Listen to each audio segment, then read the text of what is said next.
सभी को नमस्कार। अब हमारी चर्चा में और दर्शन शास्त्र के अंतर्गत जो छठा दर्शन है न्याय योग दर्शन, उसके बारे में हम विचार करेंगे। कुछ वर्षों से योगी की महिमा सारे संसार में फैली जा रही है। जगह जगह पर योग के बारे में बोलना, सिखाना, चर्चा करना लगे हैं। बहुत सारी चर्चाएं होती रहती है। शुरू में थोड़ा सा विरोध था, वो विरोध भी अब बिल्कुल समाप्त जैसी हो गई है। अब प्रश्न ये उठता है, ये योग क्या वस्तु है? योग हम किसको कहते हैं? तो कोई कहता है ये जीवात्मा जो परमात्मा से मिलता है उसका नाम योग है। कोई कहते हैं ये योग करने से हमारे स्वास्थ्य अच्छा होता है और योग करने से हम ज़्यादा भोग सकते हैं, इसलिए योग करना चाहिए। और कोई कहता है ये प्राणायाम करने से लंबी आयु होती है, लंबी आयु हम जी सकते हैं, इसलिए लंबी आयु जीने के लिए हम योग करेंगे। अब योग क्या वस्तु है, अभी भी एक स्पष्टता से उत्तर नहीं आया। तो कहाँ ढूंढेंगे? तो साक्षात योग दर्शन पर ही योगी की परिभाषा ढूंढेंगे।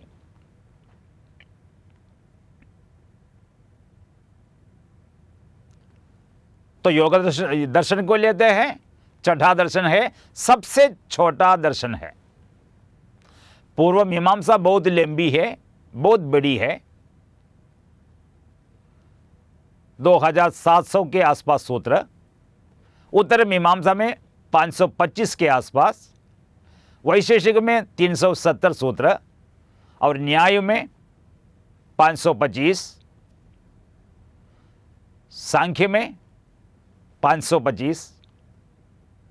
अब योग में जो सूत्रों की संख्या है 195 है, 195। इस योग शास्त्र को 4 भागों में बांटा गया है। 4 भागों में बांटा गया। पहले भाग का नाम है समाधिपाद, जिसके अंदर 51 सूत्र है।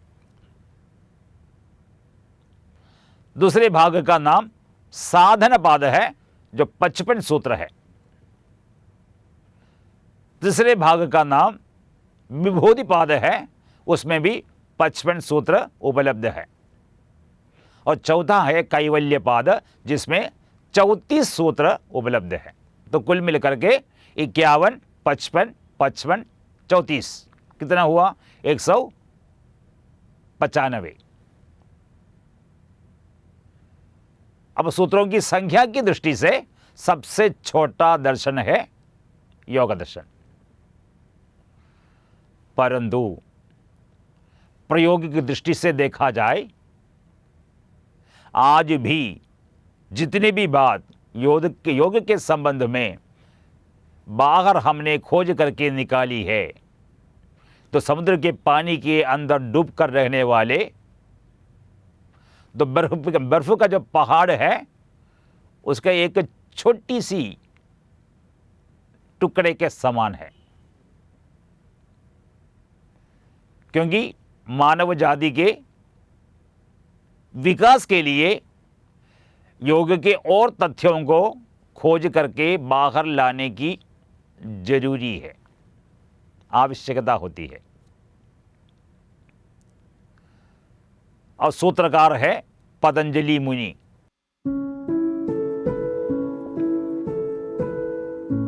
पतंजलि मुनि के द्वारा प्रवचित होने के कारण पातंजल योग सूत्र नाम से जाने जाते हैं।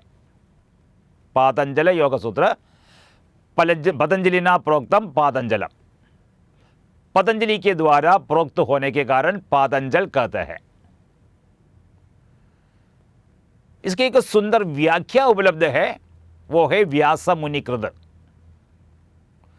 तो पतंजलि जी के योग सूत्रों में व्यास मुनि के जो भाष्य है अत्यंत प्रामाणिक माना जाता है,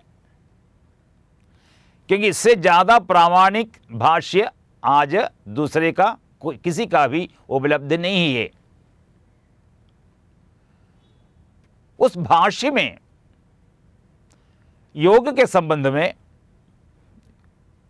व्यास जी का एक छोटा सा वाक्य है, योग समाधि। हम जो योग करते हैं, योग का अर्थ है समाधि।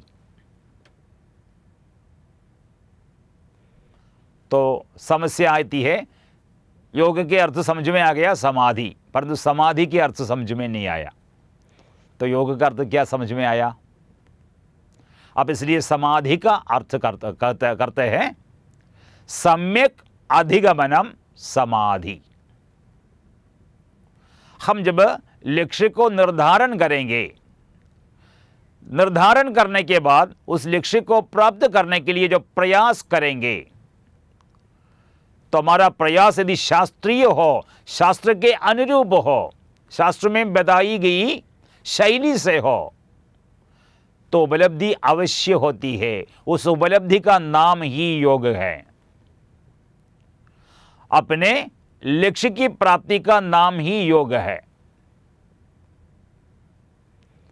अब देखिए, उत्तर मीमांसा के निर्वचन को सुनिए।